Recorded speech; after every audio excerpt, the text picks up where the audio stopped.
నమస్కారం అండి. ధ్యానంలో కూర్చోగానే అధికంగా నెగిటివ్ ఆలోచనలు అనేవి మా పైన ఒత్తిడిని కలిగిస్తున్నాయి. తద్వారా ధ్యానం అనేది మాకు సక్రమంగా జరగడం లేదు.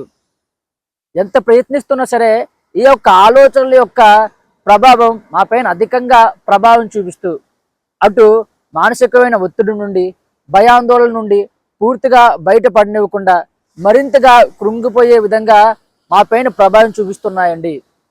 ఈ యొక్క ఆలోచనలు, నెగిటివ్ ఆలోచనలు కానీ పాజిటివ్ ఆలోచనలు కానీ తగ్గించుకునేందుకు మార్గం లేదా? ఈ యొక్క ఆలోచనల నుండి బయటపడి ధ్యానం సంపూర్ణంగా కుదరాలంటే ఏం చేయాలి అని నాకు ఫోన్ చేస్తున్న చాలామంది సాధకులు అడగడం జరుగుతుంది. అయితే మొదటగా మనకు ఈ యొక్క ఆలోచన అనేది ఎలా క్రియేట్ అవుతుంది అనే విషయాన్ని మనం తెలుసుకున్నట్లయితే మనకు వస్తున్న నెగటివ్ ఆలోచనలు కానీ పాజిటివ్ ఆలోచనలు కానీ వీటి నుండి ఎలా బయటపడాలి, ధ్యానంలో సంపూర్ణమైన ధ్యాన స్థితిని ఏ విధంగా అనుభూతి చెందాలి అనే విషయాన్ని మనం తెలుసుకోవచ్చు. కాబట్టి ఈ యొక్క ఆలోచనల పరంపర మనలో ఎలాగొస్తుంది అనే విషయాన్ని మొదట మనం తెలుసుకునే ప్రయత్నించేద్దాం.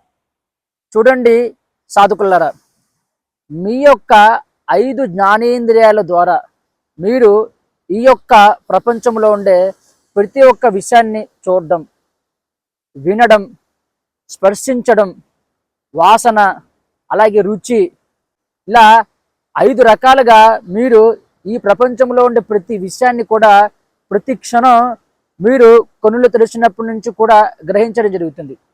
గ్రహించిన ప్రతి విషయం కూడా మీ యొక్క చిత్తంలోనికి చేరుకొని అది ఒక మెమరీ కింద స్టోర్ అవ్వడం జరుగుతుంది. అలా స్టోర్ అయిన ప్రతి విషయం కూడా మీకు ఆలోచనల రూపంలో మీ పైన ప్రభావం చూపించడం జరుగుతుంది. తద్వారా మీలో ఆలోచనలు అనేవి క్రియేట్ అవ్వడం జరుగుతుంది. అయితే ఈ యొక్క 5 జ్ఞానేంద్రియాల ద్వారా మాకు ఎలా ఆలోచనలు వస్తున్నాయి అనే ఒక చిన్నపాటి సందేహం మీకు ఉండవచ్చు. ఉదాహరణకి ఎలా అంటే, చూడండి సాధకులారా, నా దగ్గర మైక్ ఉందండి. మీరు మీ జీవితంలో ఎప్పుడు కూడా ఈ యొక్క మైక్ని మీరు చూడలేదు. అలాగే మీరు ఉపయోగిస్తున్న ఫోన్ని మీరు ఎప్పుడు చూడలేదండి. చూడలేనప్పుడు ఆ యొక్క ఫోన్ గురించి మీరు ఆలోచించగలరా? ఫోన్ ఉపయోగిస్తే ఎటువంటి ప్రయోజనాలు ఉంటాయి? ఫోన్ ద్వారా మనం అనేక రకాలుగా చాలా ఉపయోగాలు పొందడం జరుగుతుంది. అటువంటిప్పుడు మీరు ఎప్పుడు కూడా ఫోన్ గురించి వినకపోతే, అటువంటిప్పుడు ఫోన్ వల్ల వచ్చే ఉపయోగాల గురించి మీరు ఆలోచించగలరా? ఒక్కసారి మిమ్మల్ని మీరు ప్రశ్నించుకోండి. అలాగే ఇప్పుడు మీరు ధ్యాన మార్గంలోనికి రావడం జరిగింది. ఈ యొక్క ధ్యాన మార్గంలో మీరు అనేక రకాలుగా ధ్యాన పద్ధతుల్ని ప్రాక్టీస్ చేస్తూ సాధనలో ముందుకెళ్ళడం జరుగుతుంది. అయితే మీ జీవితంలో మీరు ఎప్పుడూ కూడా ధ్యానం గురించి వినలేదు. ధ్యానం చేయడం వల్ల అనేక రకాల అనారోగ్య సమస్యలు తగ్గుతాయంట, దానివల్ల ఆరోగ్యం చాలా బాగుంటుందంట అనే విషయాన్ని మీరు ఎప్పుడు వినలేదండి. అటువంటిప్పుడు ధ్యానం చేయడం వల్ల నాకు ఈ యొక్క అనారోగ్య సమస్య తగ్గుతుంది, ధ్యానం చేయడం వల్ల నేను ఆరోగ్యవంతంగా మారుతాను, ధ్యానం చేయడం వల్ల నాకు మెమరీ పవర్ అధికంగా పెరుగుతుంది, నాకు అద్భుతమైన శక్తులు వస్తాయి అనే విషయాన్ని మీరు ఆలోచించగలరా? మరో విషయం, మీరు ఎప్పుడు కూడా మామిడి పండు తినలేదు. అటువంటిప్పుడు ఆ యొక్క మామిడి పండు యొక్క టేస్ట్ ఏ విధంగా ఉంటుందో మీరు భావన చేయగలరా? ఒకసారి గమనించండి. అంటే మీ యొక్క శరీరంలో మీ యొక్క 5 జ్ఞానేంద్రియాల ద్వారా మీరు ఏదైతే చూస్తున్నారో, వింటున్నారో, అలాగే స్పర్శిస్తున్నారో, ఇవన్నీ కూడా మీలోకి చేరుకొని అవి ఆలోచనల కింద క్రియేట్ అవుతున్నాయి. ఒకసారి నేను చెప్పిన ప్రతిదాన్ని కూడా మీరు ఒకదానితో ఒకటి క్వశ్చన్ వేసి చూసుకోండి. అప్పుడు మీకు అర్థమవుతుంది. మీరు ఏదైతే చూస్తున్నారో, ఏదైతే వింటున్నారో, విన్న తర్వాత ఏదైతే మీరు మీ యొక్క లోనికి తీసుకుని భావన చేస్తున్నారో అవే మీలో ఆలోచనల కింద క్రియేట్ అవ్వడం జరుగుతుంది. అంతకు మించి వేరే విషయం ఏదీ లేదు. అయితే మీ యొక్క జ్ఞానేంద్రియాల ద్వారా గ్రహించిన ప్రతి విషయం కూడా మీ యొక్క చిత్తంలో చేరుకుంటుందని చెప్పాను కదా. ఆ చిత్తంలో చేరుకుని అవి అక్కడ ఫీడ్ అయి ఉంటాయి. గతంలో జరిగిన విషయాలు కదా అవన్నీ. మనం ఏదైనా ఒక పని చేస్తున్నప్పుడు గతంలో నువ్వు ఇలా చేసావు, ఇలా చేయకూడదు అని అది గుర్తు చేసేందుకు ఆ ఆలోచన మనలోంచి బయటకు వస్తుంది. అలాగే ఏ విషయాలు అయితే మనలో బాగా బలంగా నాటుకుపోయి ఉన్నాయో, అంటే ఎమోషనల్గా కానీ, అలాగే మన జీవితంలో జరిగిన ఆనందకరమైన విషయాలు కానీ, వాటితో మనం బలంగా అటాచ్మెంట్ని క్రియేట్ చేసుకుని ఉంటాం. అలా క్రియేట్ చేసుకుని ఉండడం వల్ల మీరు వాటి గురించి ఆలోచించకపోయినా సరే ఆ యొక్క భావన మీలో ఉండడం వల్ల మీ యొక్క చిత్తంలో ఉండే విషయాలు మీలోకి ఆలోచనల రూపంలో పైకి తెన్నుకుంటూ రావడం జరుగుతుంది. దానివల్ల మీలో నెగిటివ్ ఆలోచనలు అనేవి క్రియేట్ అవ్వడం జరుగుతుంది. మరో విషయం ఏంటంటే, నెగిటివ్ ఆలోచనలు అధికంగా క్రియేట్ అవ్వేందుకు మనం పదే పదే నెగిటివ్ విషయాలకు సంబంధించిన విషయాల్ని వినడం, చూడడం, ఆ విన్న విషయాల్ని, చూసిన విషయాల్ని మీలో మీరు భావన చేయడం వల్లే ఈ యొక్క నెగిటివ్ ఆలోచనలు అధికంగా మీ పైన ఒత్తిడి క్రియేట్ చేసేందుకు మూల కారణం అవుతుంది. ఉదాహరణకి ఎలాగంటే, మనం ఒక కాలేజీకి వెళ్తున్న కుర్రవాడిని తీసుకున్నాం. ఈ కుర్రవాడు ఉదయాన్నే లగ్గానే ఫేస్బుక్ ఓపెన్ చేశాడు.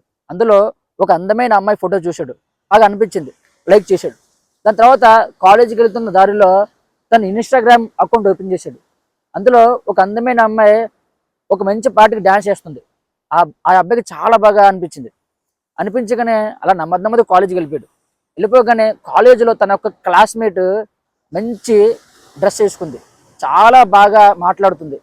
ఆ అమ్మాయిని చూస్తూ ఉంటే దేవికన్య కిందికి దిగి వచ్చిన అంత ఫీలింగ్ ఆ అబ్బాయికి వచ్చింది. అప్పుడు ఆ అమ్మాయి యొక్క ముఖాన్ని కానీ, ఆ అమ్మాయి యొక్క డ్రెస్ని కానీ తనలో చూసి ఊహించుకోవడం మొదలు పెడుతున్నాడు ఆ అబ్బాయి. మరింతగా ఆ అబ్బాయికి ఏదో రకమైన ఫీలింగ్ అనేది కలగడం మొదలైంది. ఆ సందర్భం అయిపోయిన తర్వాత ఆ అబ్బాయి ఇంటికి వెళ్ళిపోవడం జరిగింది. సాయంత్రం వెళ్ళిపోగానే ఒక యూట్యూబ్ ఓపెన్ చేశాడు. యూట్యూబ్లో ఏదో మూవీ చూశాడు. మూవీలో హీరోకి ఏ విధంగా సహకారం చేస్తుంది, ఒక అబ్బాయి ఒక అమ్మాయిని ప్రేమించడం వల్ల ఎటువంటి అనుభూతి కలుగుతుంది, ప్రేమలో ఏ విధమైన కోరికలు అనేవి నెరవేరుతాయి అనే విషయాన్ని ఈ అబ్బాయి ఫోన్లో ఆ యొక్క మూవీలో చూడడం జరుగుతుంది. చూడగానే తనలో ఒక రకమైన ఫీలింగ్ కలిగింది. అదే కామ కోరిక. ఉదయం నుండి సాయంత్రం దాకా తన మైండ్లో అమ్మాయి అనే పాయింట్ ఏదో రూపంలో పడుతూనే ఉంది. ఆ యొక్క అమ్మాయిని చూడగానే ఒక రకమైన ఫీలింగ్ కలుగుతుంది. ఆ ఫీలింగ్ అనేది చూస్తూ చూస్తూ భావన చేస్తూ చేస్తూ ఎక్కువ అవ్వడం వల్ల తనలో నైట్ అర్ధరాత్రి అయ్యే లోపల ఒక రకమైన కామ కోరిక క్రియేట్ కావడం జరిగింది.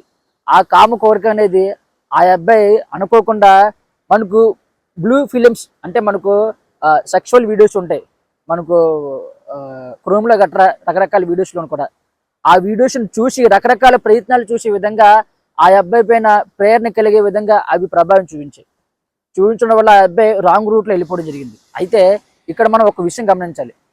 ఈ అబ్బాయి ఉదయం నుండి సాయంత్రం దాకా ఏదో రూపంలో అమ్మాయికి సంబంధించిన ఫీలింగ్స్ తనలో కలిగే విధంగా అమ్మాయి ఫోటో చూడడం కానీ, అమ్మాయి డ్యాన్స్ చూడడం కానీ, డైరెక్ట్గా వాళ్ళ కాలేజీలో ఒక అమ్మాయిని చూడడం కానీ, మూవీలో చూడడం వల్ల ఆ ఫీలింగ్స్ కలిగాయి కదా. కలగడం వల్ల తను చివరికి ఈ విధమైన స్థితికి వచ్చాడు. అదే ఉదయం నుండి సాయంత్రం వరకు తనకి ఏ ఒక్క అమ్మాయి యొక్క అనుభవం కలగకపోతే, ఏ ఒక్క అమ్మాయి ఫోటో చూడలేదు, ఏ ఒక్క అమ్మాయి పాట పాడుతుంటే తను వినలేదు, వాళ్ళ కాలేజీలో అందమైన అమ్మాయిని కూడా తను చూడలేదు, నార్మల్గా తన పని తను చేసుకుంటూ వెళ్ళిపోతున్నారు, ఏ అమ్మాయి పైన కూడా తన దృష్టిని కేంద్రీకృతం చేయలేదు. అటువంటిప్పుడు తనలో కామానికి సంబంధించిన కోరికలు కలుగుతాయి అంటారండి? ఎట్టి పరిస్థితుల్లో కలుగు. అంటే మనలో ఒక రకమైన కోరిక కలుగుతుందంటే, ఒక రకమైన భావోద్వేగం కలుగుతుందంటే దానికి సంబంధించిన విషయాలు మనం వినడం కానీ, చూడడం కానీ, వాటిని మనలో భావన చేయడం వల్ల అవి మనలో నెమ్మదిగా పెరిగి ఒక ఆలోచన కింద క్రియేట్ అవుతుంది. ఆ ఆలోచనే మనల్ని పదే డిస్టర్బ్ చేయడం జరుగుతుంది. ఈ విషయాన్ని మీరు గమనించాలి. అలాగే మీ జీవితంలో రకరకాల నెగిటివ్ థాట్స్ వస్తున్నాయంటే దానికి సంబంధించిన విషయాలు మీరు పదే వినడం, మాట్లాడడం, వాటి గురించి ఆలోచించడం, చూడడం, ఇలా రకరకాల కార్యక్రమాల్లో మీరు అధికంగా మునిగిపోతున్నారు. ఆ మునిగిపోవడం వల్ల అవి పదే మీలో ఆలోచనల కింద క్రియేట్ అవుతూ పదే మిమ్మల్ని డిస్టర్బ్ చేయడం జరుగుతుంది. కాబట్టి మీలో వస్తున్న నెగిటివ్ ఆలోచనలు మీరు తగ్గించాలంటే మొదటగా మీరు చేయవలసిన పని, నెగిటివ్ విషయాలను చూడకండి, మాట్లాడకండి, మీలో భావన చేయకండి, మీరు ఎక్స్ప్రెస్ చేయకండి. ఈ విధంగా మీరు చేసినట్లయితే చాలా వరకు నెగిటివ్ ఆలోచనలు మీ నుండి దూరం అవ్వడం జరుగుతుంది.